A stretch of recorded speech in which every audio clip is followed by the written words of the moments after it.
Welcome back to my next lecture, dear friends. Today I will derive the equation for the damped vibrations. It is the topic of physics, applied physics. Okay, most important question as far as VTU examinations are concerned. So it is the oscillations part over here. Okay, you might be knowing about the simple harmonic motion and periodic motion.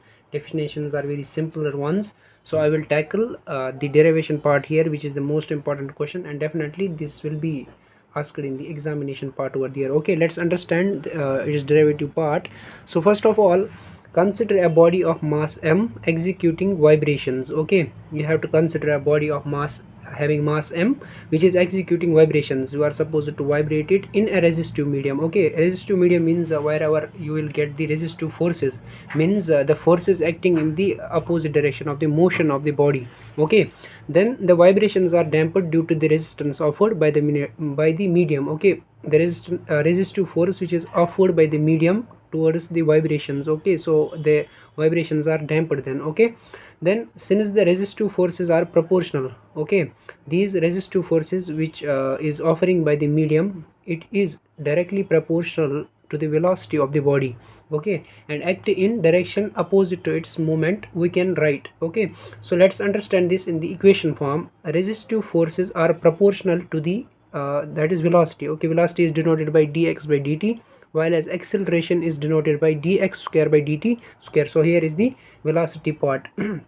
So we are writing here resistive force is directly proportional to the velocity but opposite to its movement, that is negative direction I am writing here. So r I am putting as constant over here, which is the damping constant. Okay, so I can write here r is equal to damping constant. R is equal to damping constant, while as this dx by dt is velocity, nothing but velocity. Dx by dt is equal to velocity of the body. Okay, velocity of body.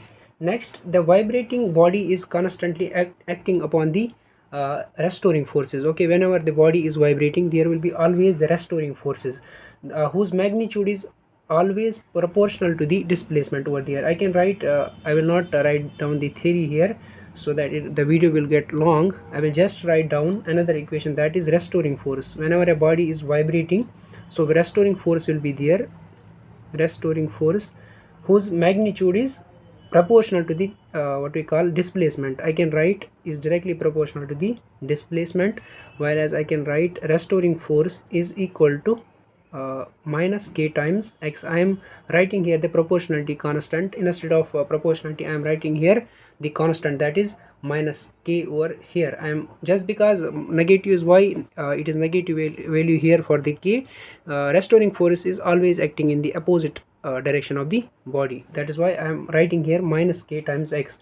So when I will talk about the net force, so net force is acting here by summation of these two forces, that is resistive force and what we call restoring force. So net force I can write is equal to, or resulting force you can easily say here, net force or resulting force, which is equal to nothing but addition of these two forces. First of all, I will take r dx by dt, then plus minus times kx. These two additions I am getting here the resulting force, which is nothing but minus r dx by dt minus plus into minus is minus k into x. So this is your resulting force. Okay, so this is the resulting force, and already you know, as per Newton's second law. Okay, according to Newton's second law, what it says that the body is what we call as force, the force acting on a body is equal to mass into acceleration. Okay, you might be knowing it is also itself a pu concept. Okay, that is resultant force is equal to, I can write here, resultant force is equal to for mass into acceleration, m into a. Acceleration I can write, as I earlier mentioned here, dx by dt is velocity, and acceleration is nothing but dx square by dt square. Okay, this is your acceleration. So I am getting here resultant force as m into dx square by dt square. Now I can write here the resultant force is always also here resultant force is equal to this, but I am writing here resultant force is equal to mass into acceleration. I will just put this value in the above equation. Suppose this is the star equation, I can just put resistant force or resultant force in the this particular star equation here. Okay, so it will become m times dx square by dt square. Instead of rf, I am writing m dx square by dt square. Okay, which is equal to minus r times dx upon dt minus kx. Okay, this is the one part. Now just transfer these two terms on the left hand side. I will get m dx square upon dt square. This will become plus times r dx upon dt, and this is plus k times x, which is equal to 0. Okay, this equation is called the motion for damped vibrations, or simply I can write here this equation represents, okay, represents the motion for damped vibrations. Okay, I hope you are getting my point here. Or I can simply write here by dividing m throughout the equation over here. When I divide this term by m, I will get m and m gets cancelled. Okay, this will become d square x by dt square plus, sorry, this is here d square x by dt square, that is the acceleration, plus r upon m. I am dividing m throughout the equation, so I have to divide this term also with the m here. So r by m dx by dt, and this will become k by m. X is equal to 0 by m is nothing but 0. Okay, so you should remember here this term, that is r by m, it is nothing but 2b. It is always equal to 2b. So this will become d square x by dt square plus 2b dx upon dt, plus this k by m is called the natural frequency, that is omega. It is denoted by omega square over here. So omega square x is equal to 0, where I can write where this r upon m is equal to 2b, you should remember it, and k by m is equal to omega square. Okay, that is why I am putting here r by m is equal to 2b and k by m is equal to omega square over here. Okay, so equation, I will just name this equation as equation second, suppose. Okay, this is the second equation. Now for every equation, there is always a solution. Okay, so for this differential equation, this is a differential equation, as you easily see here, d square x upon dt square plus 2b dx by dt plus omega square x. This is a differential equation, so of second order. So there is solution. So it is solution is the solution of equation second. The solution of equation second is given by x is equal to a e power alpha t. So I am writing here it as a third equation. This is the solution for this particular differential equation.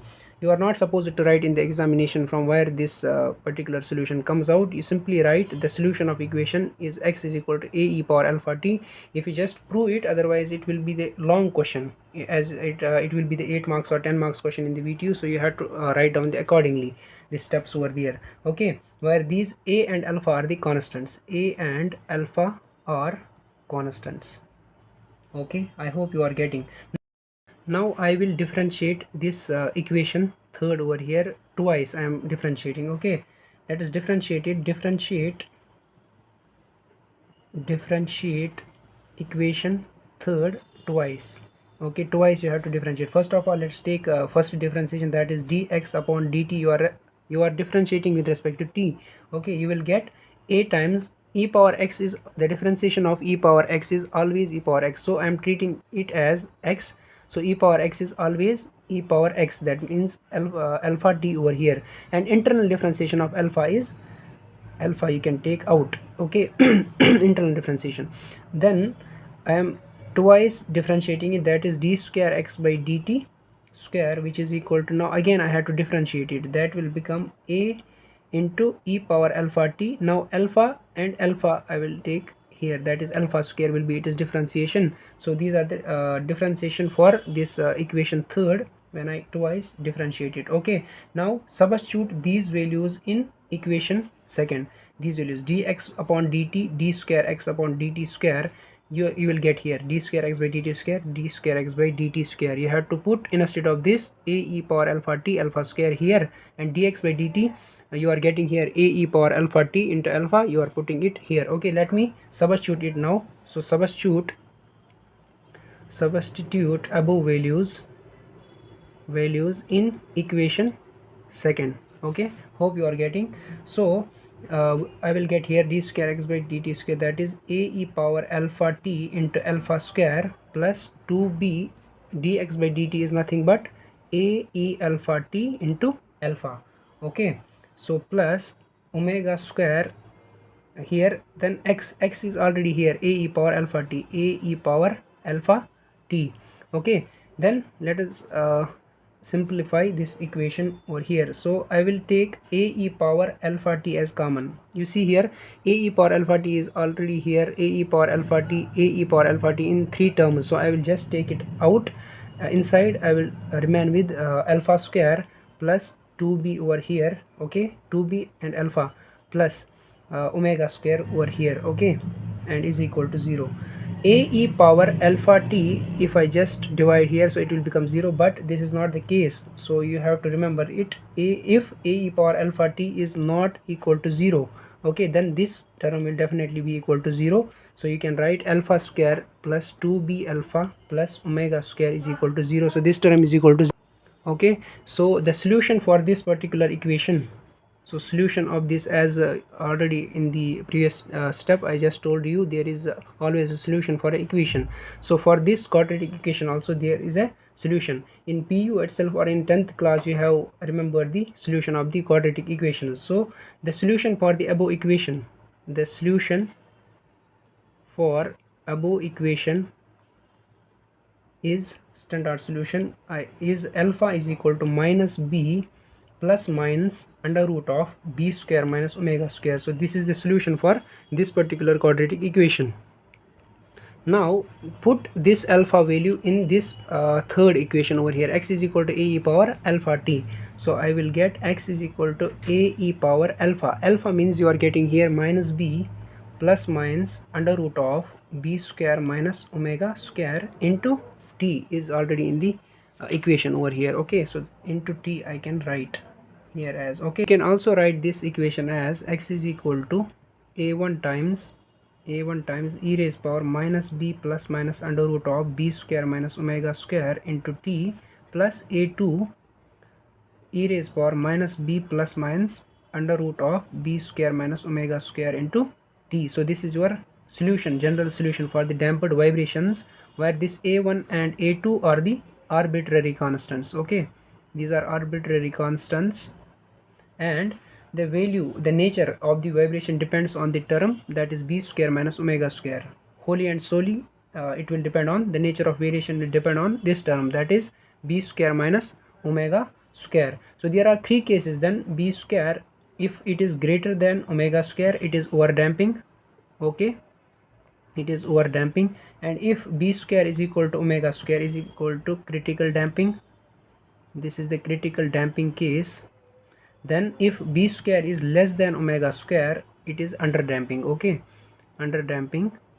So these are the three cases arising from the damping over here. So up to this is the derivation of the equation. You can write it in the VTU examination, and if they ask for the critical damping or over damping, you should explain a little bit theory over there, which is your part. Theory part is yours. You can refer your textbook, which the easy explanation is over there. So up to this you will get up to 8 marks. Okay, dear friends, so this was all about today's video. I hope this is very beneficial video for you people, as it is the 8 marks question in the VTU examination. So make sure you will share it to those also who actually needed it. So thanks for watching my video.